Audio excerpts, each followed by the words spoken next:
matière ou un sujet dans lequel je n'ai aucune compétence. C'est bien ça, hein?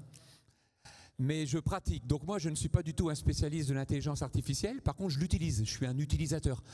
Ce que je n'ai pas dit tout à l'heure, je ne suis pas un spécialiste des sciences de l'éducation, de l'innovation pédagogique, mais je pratique. Donc je vais vous proposer un atelier en 2 phases, parce que c'est très court, un atelier en 1 heure.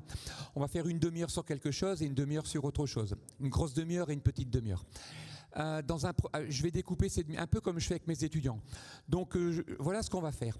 Je vais vous poser une question et puis vous allez avoir 10 minutes, c'est court mais après il y aura du débat. Je vais vous poser une question et vous allez avoir 10 minutes pour échanger, vous mettez par 2, par 3, entre voisins. Donc ici il y a des trous un petit peu. Si vous êtes tout seul à un moment donné, rapprochez-vous de quelqu'un. Oui. Alors, tout à l'heure il y a quelqu'un qui a dit c'est compliqué de faire de l'interactivité quand il y a un amphi complet. Mais moi, je vous assure, quand j'ai un amphi complet et tous les étudiants sont collés, on peut très bien dans un amphithéâtre, poser une question à des élèves, on leur demande de répondre par groupe. Donc, je vous pose une question. Vous avez 10 minutes. Au bout de 10 minutes, je vais vous demander qu'avez-vous trouvé. Donc là, vous levez la main comme vous voulez. Nous, on a trouvé ceci, on a trouvé cela, voilà. Et donc, on va avoir un débat. Je vous pose une question, vous réfléchissez 10 minutes et après, on a un débat de 20 minutes. Et après, je vous pose une deuxième question, pareil, 10 minutes, mais la deuxième question, elle est plus compliquée. Ça, si vous n'avez pas réussi, vous pouvez réussir la première et pas la deuxième. Ok, donc on a 2 fois 30 minutes à peu près. On est parti. Alors, pendant les 10 premières minutes, je passe entre les rangs, hein, comme avec mes élèves. La première question, est-ce que vous pouvez identifier, en 10 minutes, peut-être les deux points, les deux côtés positifs de l'utilisation de l'IA, c'est-à-dire on va prendre ChatGPT, mais il n'y a pas que lui. Donc ChatGPT, c'est plutôt une opportunité pour l'enseignement. Alors quand je dis enseignement, ça peut être enseigner, mais aussi évaluer. Donc vous choisissez, on parle d'enseigner, mais d'évaluer. C'est pas la même chose, hein, ChatGPT dans l'enseignement ou dans l'évaluation.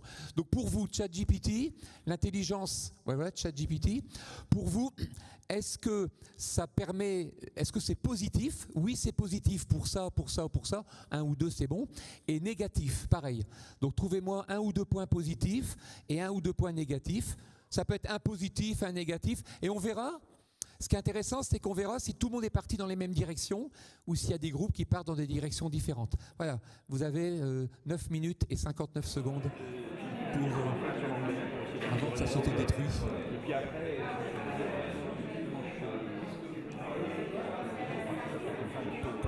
Alors, je suis obligé de rester sur l'estrade parce qu'il y a une captation. J'aurais préféré me promener plus parmi vous. Donc, on va commencer le premier temps. Donc, je fais ça avec mes étudiants, hein. Donc, mes étudiants, imaginez un cours de 2 heures en génétique. Je vais leur parler de l'apoptose, par exemple. Et puis, on a besoin de comprendre ce que c'est que l'enzyme qui s'appelle la caspase. Ben, pendant un quart d'heure, je leur dis, c'est quoi une caspase? Débrouillez-vous. Et ils travaillent comme vous venez de le faire. Par contre, au bout d'une demi-heure, il y a une slide qui est produite et ils me l'envoient par mail. Moi, je récupère une trentaine de diapos sur 150 élèves et je les trie en un quart d'heure, 10 minutes, un quart d'heure, plutôt bonnes, plutôt moins bonnes. Puis j'extrais vraiment là où les meilleures et les moins bonnes et j'attribue des bonus. Ça veut dire que je peux créer un travail interactif en classe, ça les motive parce qu'ils savent qu'ils vont avoir des points. Et pendant un quart d'heure, comme ils ont fait comme vous là, pendant un quart d'heure, ils ont pensé la caspase. Quand j'attaque la discussion, comme on va le faire maintenant, on va discuter d'enzymes et après je leur fais le cours magistral de 45 minutes, bah, ils sont à fond dedans, quoi. Alors que si je leur faisais 2 heures de cours d'affilée, au bout d'un quart d'heure de caspase, ils en ont un peu marre.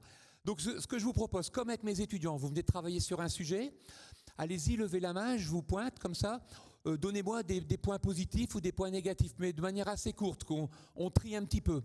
Il y a une règle, ça aussi mes étudiants n'aiment pas, interdiction absolue de donner un point qui a déjà été donné. Ah bah oui, et ça je peux vous dire que ça oblige à écouter, quoi, parce que... Ah oui, mais c'est comme ça. C'est parti, on y va. Alors évidemment, ceux qui lèvent la main en premier, ils ont plus de liberté. C'est parti. Point positif ou point négatif? Pour l'instant, on fait le listing. Pas trop long. Alors, je vais donner le positif. Un point positif, oui. Non, j'ai le droit? Oui, vas-y. Alors, le positif, c'est un très bon informaticien parce que je lui ai demandé de faire un programme MATLAB qu'il a fait en 30 secondes. Ça m'aurait pris 3 jours. Ok, donc c'est un très bon outil qui peut te permettre d'avoir des informations en temps très court alors que tu aurais mis 3 jours pour le faire. Et vachement fort. Hein. Et fort, ça c'est un point positif. Un autre ou négatif? Non, un autre positif aussi. Oui. Je dirais que... Faut en laisser pour les autres. Hein. Oui, Vas-y. j'en dis que 2. Oui. Alors un point de bonus. Il y a des bonus. Oui. Il y a Fresh Tagada, celui qui gagne. Alors, deuxième point positif. Deuxième point positif, avant, quand on disait, on entendait un mot bizarre qu'on ne connaissait pas, fallait aller chercher dans le dictionnaire. Ouais. Ça prenait d'une part un temps dingue. Les dictionnaires, fallait les acheter. Tandis que là, on a un ordi, pof, on se connecte. En 30 Donc là, on peut lui... Tu sais ce que le mot peut dire.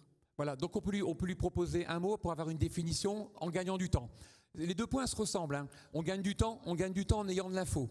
Et il est très fort, mais des fois il se trompe. Hein. Alors ensuite, au point positif ou négatif, oui. Alors négatif, c'est qu'on ne connaît pas les sources de l'information. Oui, exact, il ne donne pas les sources. Ouais. Voilà. Par rapport à Wikipédia, par exemple. Tu vas chercher dans Wikipédia, tu as des sources. Oui. Ouais, c'est... Oui. Alors c'est un point négatif, il ne donne pas les sources, mais des fois, quand vous l'interrogez pour avoir les sources, il vous en donne des fausses. Donc, il ne donne pas les sources, c'est négatif, mais il peut en donner des fausses. Attention, donc ça pourrait être plus négatif que négatif. On continue. Oui. Oui, développer l'esprit critique, point positif. Donc ça peut permettre dans un cours, un enseignement, de développer l'esprit critique des élèves. Oui, très bien. Oui, on continue. Alors, moi, ça va être point négatif. Pour moi, ça creuse vraiment la fracture numérique encore plus forte. Ça creuse les gens qui peuvent comprendre l'intérêt et ceux qui hallucinent sur cet outil-là. C'est-à-dire que ça peut creuser un écart encore plus fort si vous avez des élèves qui ont les capacités et qui l'utilisent de manière forte, abondante, et d'autres qui ne l'utilisent pas. Oui, par là. Après, je vais reformuler, vas-y. Ils maîtrisent les langues. Oui, moi je l'utilisais aussi pour des traductions rapides, pour des blogs. Oui, les langues. Oui. Un point négatif, du coup, c'était le bilan carbone. On ne connaît pas de ChatGPT. Oui, c'est vrai, le bilan carbone, tout à fait, c'est important. Un mail, c'est pas gratuit, quoi. Ou un échange, c'est pas gratuit. Ensuite, encore des points positifs ou négatifs? Oui. Non, c'est le revers de la médaille. Attends, pardon. Vas-y, puis après je reformule.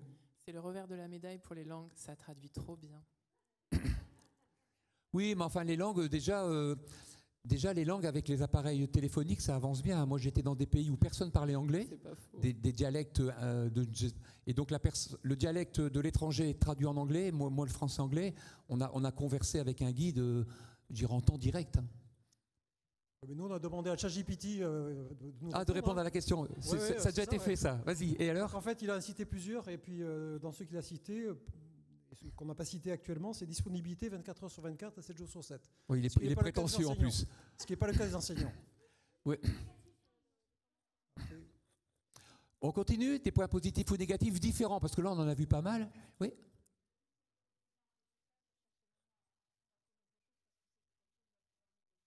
Oui, de se reposer. Alors, de se reposer sur ça, mais ça peut être aussi intéressant. Par exemple, il y a des parents qui n'ont pas toujours le temps de faire les devoirs aux enfants ou je ne sais quoi. S'il y a une utilisation, quelqu'un peut avoir une explication à distance avec un robot, quoi. C'est pas... Donc, ça peut être se reposer, mais ça peut être aussi avoir une aide. Ça peut être positif et négatif. Oui, vas-y. Oui, je t'en prie.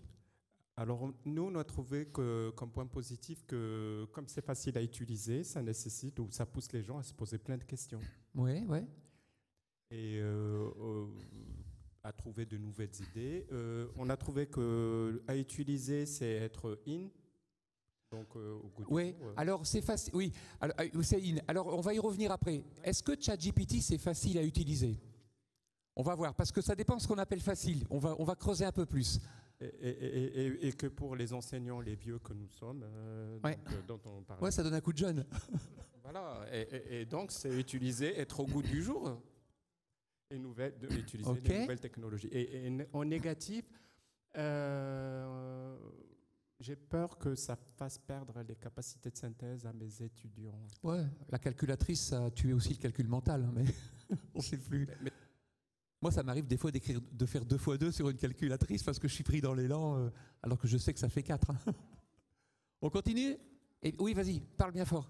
L'utilisation malveillante de l'intelligence artificielle.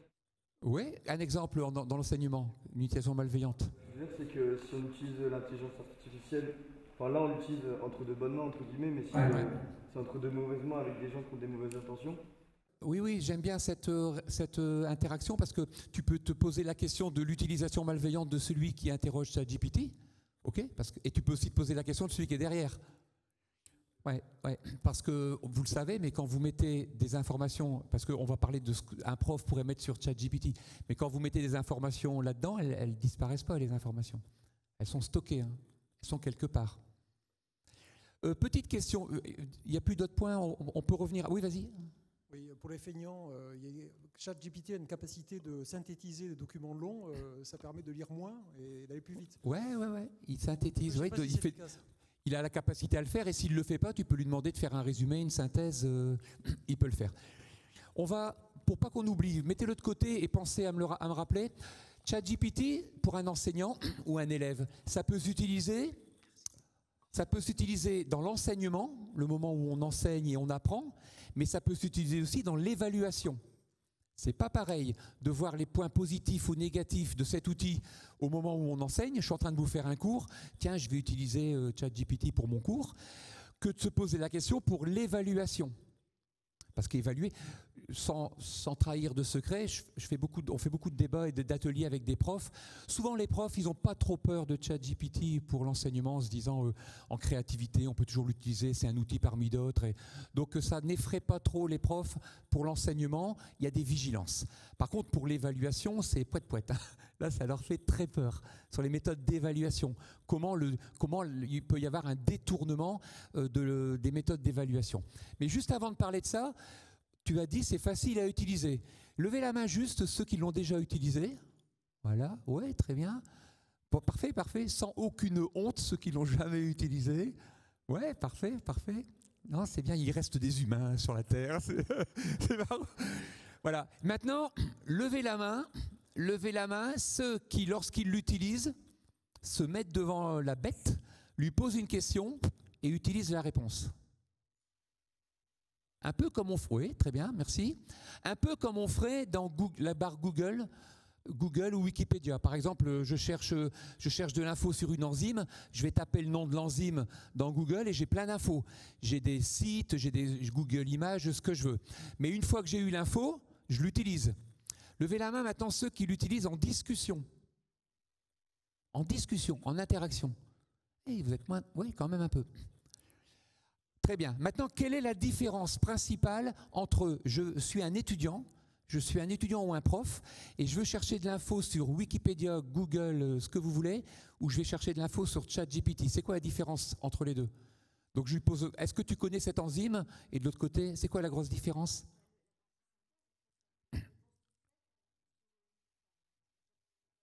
Ouais, une synthèse, mais c'est pas. Oui, une synthèse. Mais des fois, quand je vais dans Google ou Wikipédia, j'ai quand même une synthèse intéressante. Hein. Mais il y a autre chose, il y a une grosse différence. Ce que fait ChatGPT, que font pas les autres.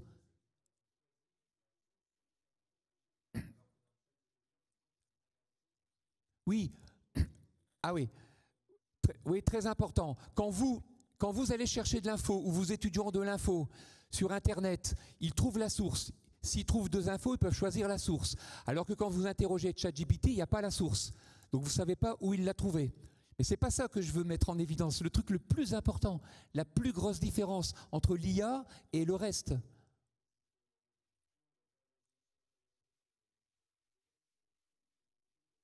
Ouais, je suis d'accord. Mais il y a une plus grosse différence. Un truc, il faut s'en rendre compte que l'IA amène quelque chose qui n'a jamais existé au monde. Hein. Oui, évolutif. Ça veut dire quoi, évolutif? Elle modifie la source quand? Oui, pendant la discussion. Donc il y a deux utilisateurs de ChatGPT. Il y a celui qui va utiliser ChatGPT comme Wikipédia ou Google. Alors qu'est-ce qu'il fait? Moi, mes étudiants, ils font ça. Hein. Je leur dis, c'est quoi une télomérase? Il y en a un, il va chercher sur Wikipédia, et l'autre, il va chercher sur ChatGPT. Et ChatGPT lui dit, la télomérase, c'est ça, 3 lignes. L'étudiant, il sait ce que c'est que la télomérase, 3 lignes. Ça, c'est l'utilisation comme Google et autres. Mais ça, c'est un peu un problème parce qu'il n'y a pas la source. Par contre, ChatGPT, c'est un outil conversationnel. Vous posez une question, il vous répond. Vous dites, je veux plus d'informations là-dessus.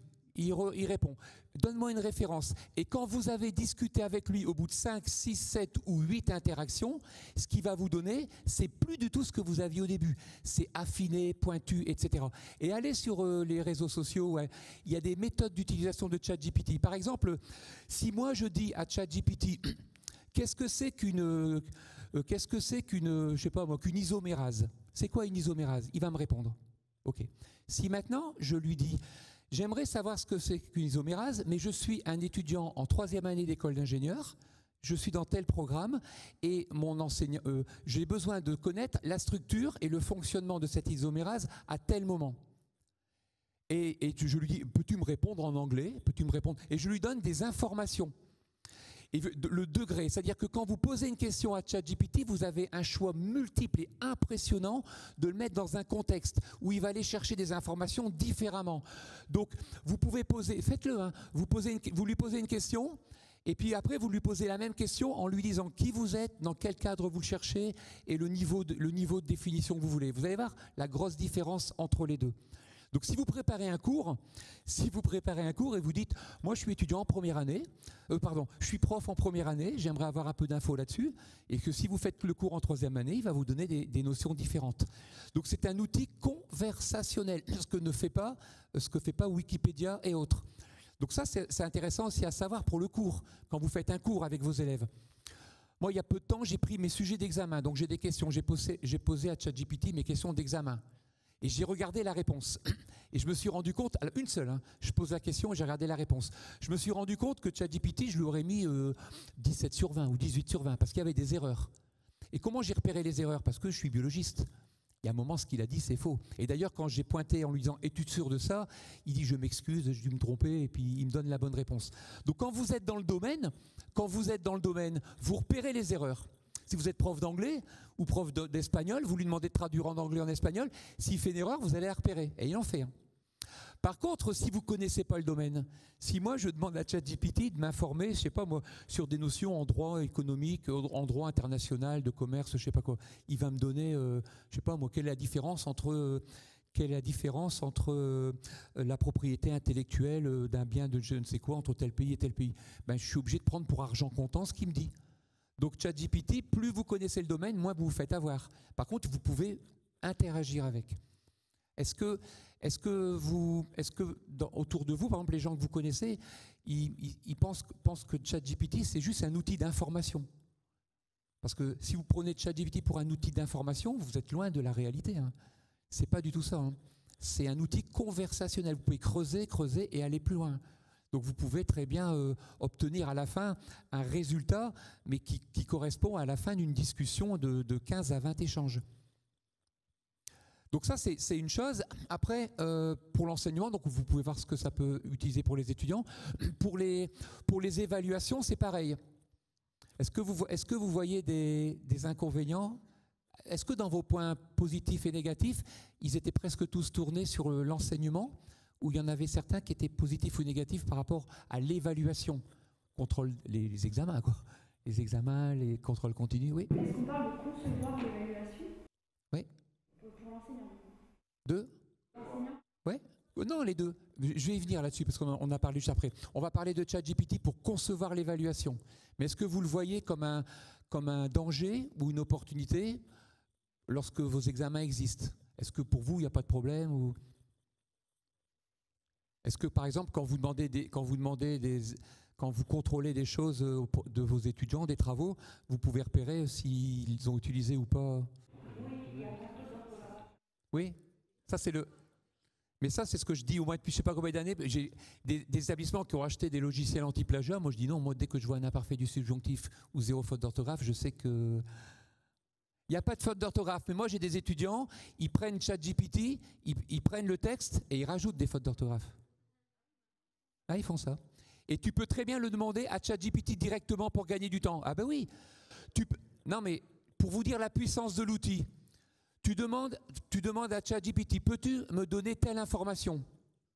Et dans cette alors il te la donne. Peux-tu me la redonner en mettant 12 fautes d'orthographe? Et il te les place. Ah mais il le fait, hein. Donc il n'y a plus de problème de... Là, c'est terminé. Il il les place où tu veux. On continue, des points positifs ou négatifs, mais par rapport à l'évaluation. Oui.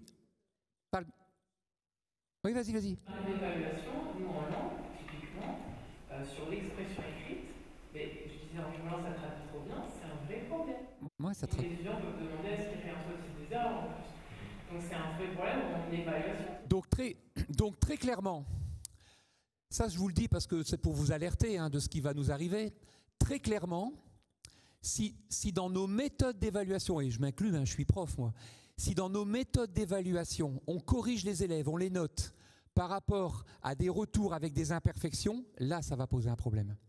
Donc les profs innovent. Vous avez vu ce que je fais, ce que vous faites. Les profs, on a des capacités d'innovation infinies. On est capable de faire plein de choses. Inverser, renverser, serious game. On a vu tout à l'heure dans la rue, dans les 10 présentations, vous avez vu les capacités d'innovation qu'on a en enseignement, monstrueuses. Par contre, quelles sont nos capacités d'innovation en évaluation? Peanuts, hein. Parce qu'un prof, si tu lui demandes au bout de 45 ans de carrière quels sont les différents types d'évaluation que tu as utilisés, on est programmé pour toujours évaluer presque de la même manière. C'est très difficile. Corriger une dictée, il y a 2 façons de corriger une dictée. Dès qu'il y a une faute, j'enlève 1 point par exemple, ou quand un mot est bien écrit, je mets 1 point. Donc il y a des corrections négatives, des corrections sanctions et des corrections qui payent. Mais c'est très limité.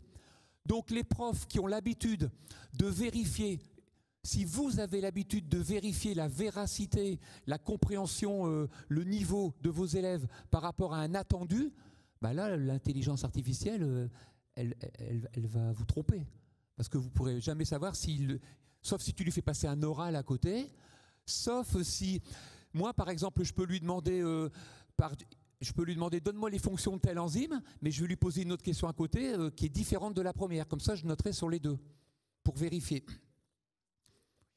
Donc, il ne s'est pas fait de faute d'orthographe? Oui. Oui, mais non, mais tu as demandé. Alors, on recommence. Attention, écoutez bien, c'est super intéressant. Je demande à ChatGPT d'écrire fréquence. Il écrit fréquence comme ça. J'en déduis qu'il ne s'est pas fait de faute d'orthographe. Maintenant, je suis conversationnel. Je continue. Es-tu sûr que, peux-tu, etc. au fur et à mesure. Et aujourd'hui, on est le 4 mai 2023. Tu vas voir jusqu'où il peut aller et tu refais l'expérience le 4 juin 2023. Et tu vas voir la différence. Parce que cet outil, il évolue tous les mois. Tous les mois, il s'enrichit. Ce qu'il n'est pas capable de faire aujourd'hui, ce que toi tu trouves qu'il n'est pas capable de faire aujourd'hui, il va le faire la semaine prochaine, voire le mois prochain. L'évolution, elle est exponentielle. Ça veut dire qu'il faut jamais lui donner une limite. Si tu lui dis, lui ou un autre, il sait faire que ça ou que ça, oui, aujourd'hui. Donc il faut anticiper. Si vous n'anticipez pas, vous serez sur le ChatGPT de 2023, qui ne sera pas le même que 2024-2025. Donc ça, c'est important. Dans les ChatGPT, la pandémie le Covid a obligé les profs à utiliser des outils informatiques et à faire des choses à distance. Des tas de profs qui disaient « mais moi je ne pourrais jamais faire à distance » et ils l'ont fait à distance parce que la pandémie, le confinement les a obligés. Et bien ChatGPT va obliger, tu n'as pas le choix, les profs à réfléchir à leur mode d'évaluation. Et ceux qui ne veulent pas réfléchir, ils vont prendre ce qu'on appelle les digues. Ils vont mettre des barrières, des logiciels anti-machin, des interdictions, 3 surveillants autour, et ils vont rester dans un système fermé. Donc c'est quelque chose c'est un élément qui est vraiment intéressant, à avoir en tête. On va passer au 2e exercice, mais je vais rebondir sur ta question parce que ça va vous faire plaisir. ChatGPT pour l'évaluation. Pour l'évaluation, ça a quand même un bon côté pour les profs. Parce que pour les élèves, c'est bien, il y a des élèves, moi, ils sont très contents d'avoir cet outil, ils peuvent l'utiliser avec moi, donc ils peuvent l'utiliser, donc ils ne s'en privent pas. Mais pour les profs, accrochez-vous, parce que si vous le savez, ça ne vous fera rien, mais si vous ne le savez pas, je vais vous annoncer la plus grande bonne nouvelle de votre vie. ChatGPT, ça va vous permettre de corriger 500 copies en 1 minute. Pourquoi ? Je vais vous dire pourquoi. Parce qu'on peut utiliser des systèmes numériques pour des copies. Moi, j'utilise des QCM en médecine. Je fabrique mes QCM, Je fabrique mes QCM, il y a plusieurs façons de les faire, je les mets dans la machine, il y a une façon de faire les points, etc. Et après, les étudiants remplissent les QCM. J'ai beaucoup de boulot à préparer mon examen, mais zéro correction. J'ai une promo avec 600 élèves. Donc, je prépare mes questions et j'ai mes 600 notes, c'est la machine qui les fait. Sauf que c'est très limité le choix. On me dit réponse unique, 2 réponses, voilà, petite A, j'ai 5 propositions. Donc je fais des QCM, c'est automatique, c'est pas forcément ce qui est le plus intelligent, mais c'est utilisé. Avec ChatGPT, vous allez pouvoir programmer les examens que vous voulez en les personnalisant. Par exemple, vous allez pouvoir dire j'enseigne tel programme. Je suis prof d'histoire géo, j'enseigne tel programme, l'histoire de la Révolution française à tel moment, etc. Je voudrais poser cette question aux élèves, voilà la question que je veux poser, et je voudrais mettre des points sur ça. Moi, ce qui est important, c'est cette perception, et vous allez lui donner la façon dont vous voulez corriger les élèves, c'est-à-dire vos attendus. Vous lui dites, voilà ce que j'enseigne, voilà le type de questions que je veux poser et j'aimerais bien, par exemple, qu'il y ait 1/3 des points sur les connaissances, 1/3, voilà, vous le faites. Et vous demandez à vos étudiants de vous donner des copies numériques et vous les mettez dans la machine. Aujourd'hui, c'est compliqué parce qu'il faut les rentrer un à un, mais demain, la machine, elle existe. Hein. C'est-à-dire que demain, les 500 réponses arrivent à 10h du matin, à 10h15, elles sont dans la machine, à 10h20, vous avez toutes les notes. Et pas des notes QCM, hein. Des notes d'analyse rédactionnelle, parce que les robots progressent là-dessus. Les GPS, le GPS quand vous êtes en voiture, c'est de l'IA, hein. Donc il est quand même performant, il ne nous envoie pas n'importe où. Donc il faut savoir aussi que que ce soit du côté du prof ou du côté de l'étudiant, il y a les deux cas possibles. Enfin, dernière chose qui est importante et que tout le monde n'a pas en tête, c'est qu'il y a un danger. Donc tu le disais tout à l'heure, je trouve que c'est une bonne remarque. C'est une bonne remarque, c'est que tout ce que tu mets dans ChatGPT, ça va quelque part. C'est-à-dire que les entreprises, par exemple, les profs, ce que vous voulez, tout ce que vous mettez, par exemple, vous mettez des documents. Moi, je suis expert HCERS et dans des commissions. Donc, je dois lire des dossiers, 25 pages, 30 pages. C'est facile de prendre ce dossier, de le mettre dans l'IA et de dire fais-moi la synthèse, donne-moi 2 recommandations, il va le faire. Sauf que le dossier que j'ai mis, en termes de propriété, il est parti. Et donc, il est utilisé. Donc, si vous avez une entreprise ou une école, une stratégie, et que vous mettez de l'info secrète, parce que vous voulez qu'il y ait de l'analyse, de gagner du temps, ce que vous avez mis, c'est comme si vous l'aviez mis sur la place publique. C'est ce qu'on dit aux étudiants des fois. Ah, mais j'ai fait sur Internet, c'est privé. Ah, c'est peut-être privé, mais c'est sur Internet. Donc, voilà. Ok, donc je vais vous poser la deuxième question. Elle est très compliquée, mais vous devriez pouvoir y réussir. Attention. Vous allez donc vous mettre toujours par 2, par 3, garder la même équipe. Hein. On n'a pas fait de casting, mais ça devrait marcher. Vous connaissez. Ah ouais. J'ai pas eu le temps de séparer les affinités. Alors, vous êtes. Est-ce qu'il y a des profs de maths parmi vous? Ah, bah lui il peut pas jouer alors. Non. Est-ce qu'il y a des profs d'histoire géo? Ah, génial. Ouais. Ah, école d'ingénieur. Top, c'est parti. Chut. Alors, vous êtes, c'est comme dans les questions pour un champion. Vous êtes un prof d'histoire-géographie de lycée-collège, comme vous voulez, d'accord? Avant le bac. Vous êtes un prof d'histoire-géographie, ça y est? Et donc, vous allez imaginer, et vous n'avez que 10 minutes, après on n'aura pas le temps de rentrer dans le détail, mais vous êtes un prof d'histoire-géographie et vous allez imaginer, vous n'avez que 10 minutes, une utilisation créative, originale, voire innovante, de ChatGPT dans votre cours d'histoire-géo. Qu'est-ce que vous pourriez proposer à vos élèves dans votre cours d'histoire-géo qui soit réalisable avec l'IA? Vous dites, je vais utiliser l'IA pour ça. Vous êtes libre, hein, ce que vous voulez. Top, c'est parti, 10 minutes. Et on va écouter vos idées.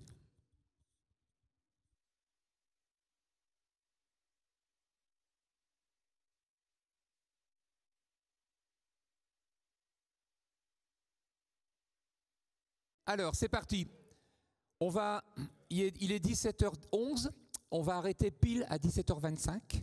Comme ça permettra à l'équipe de faire une conclusion, puis que ça se termine à 30. Voilà. Donc, je surveille. On a 14 minutes. Mais c'est déjà suffisant pour voir une diversité d'idées. C'est parti, on va voir si vos idées sont créatives, pas créatives, est-ce qu'elles se ressemblent. Allons-y, quel type d'idées vous avez eu? Oui, là-bas. Qu'est-ce qui se serait passé si un événement n'avait pas eu lieu, par exemple? Ah ouais, ouais. Ah ben voilà. Donc ça, oui, mais ça c'est vous qui lui demandez. Vous pouvez demander aux élèves de l'interroger en transformant l'histoire. Et puis à ce moment-là, tu vois, si Ravaillac n'avait pas tué Marilyn Monroe, par exemple, parce qu'il peut t'expliquer ça. Parce que, par exemple, dans Pâques, j'ai un collègue qui l'a interrogé sur les œufs de Pâques, et il a parlé des œufs de Pâques et des lapins au chocolat. Puis à un moment, il a expliqué que les lapins pondaient des œufs. Et donc, il a fallu reposer la question. Donc, des fois, il pourrait dire que Ravaillac a assassiné quelqu'un d'autre. Oui, donc effectivement, ça pourrait être intéressant que des élèves ou des profs transforment un peu l'histoire en se disant qu'est-ce qui aurait pu se passer, et puis après d'avoir une réflexion derrière, un travail derrière. Ça, c'est une bonne idée. Oui.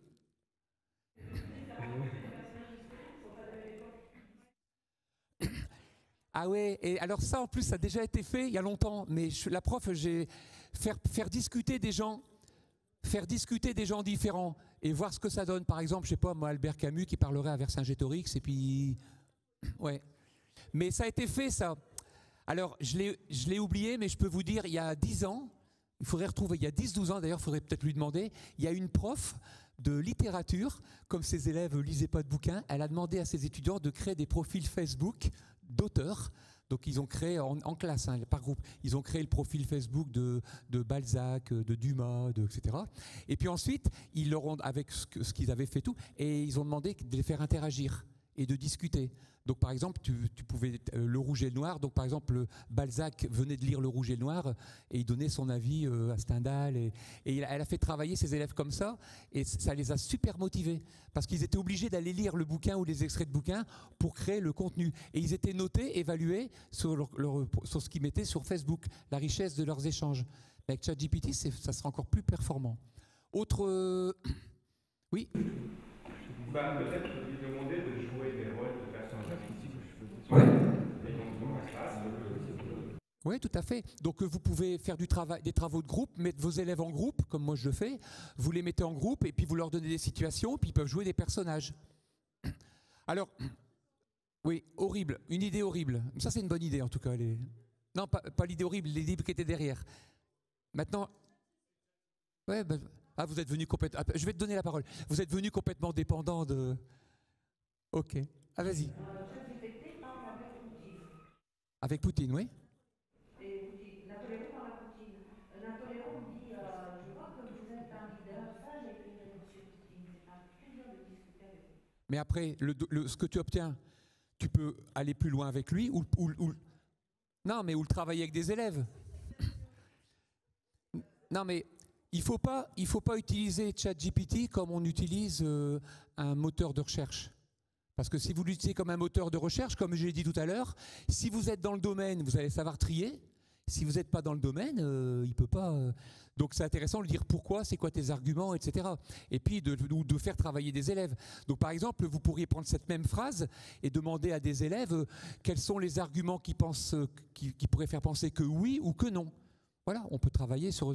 D'un point de vue politique, éthique, tout ça, il est bridé. Hein, mais vous pouvez très bien prendre des idées et les faire travailler en classe avec des élèves. Moi, je lui ai demandé si Dieu existait. Il m'a dit avant 2021 ou après 2021, parce qu'il est bloqué. Vous savez qu'il est bloqué en 2021. Il ne donne aucune information au-delà de 2021, pour l'instant. Hein.